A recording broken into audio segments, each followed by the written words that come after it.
Don't write God, G-O-D with a capital G, capital O, capital D. Please always write Allah, L-L-A-H, because there is no description of God in the Holy Quran.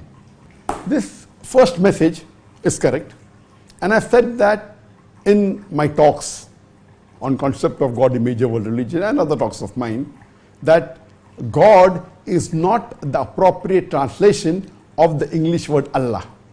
And why do we Muslims prefer calling Allah A-L-L-A-H or A-L-L-A-A-H with the Arabic word Allah instead of the English word God?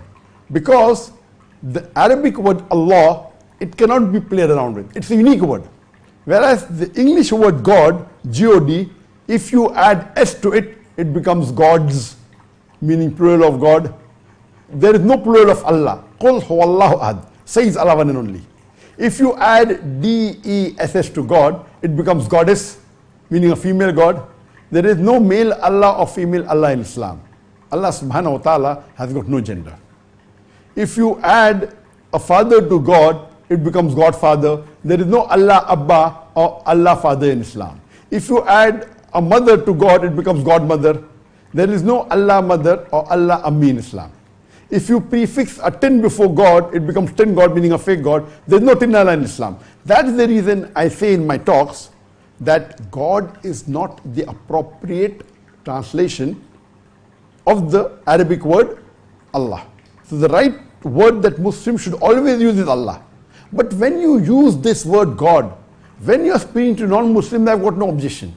Because the non-Muslim may not be aware what is the meaning of the Arabic word Allah. Because English language cannot comprehend the Arabic word Allah. When you are speaking to non-Muslims so they understand, for example, when we say La ilaha illallah, there is no God but Allah. So when you use the word God to translate Allah, because the non-Muslim doesn't know what Allah is, I think there is no problem. But when Muslims speak among themselves, they should use the Arabic word Allah for Allah and not the English word God or the Urdu word Khuda, etc.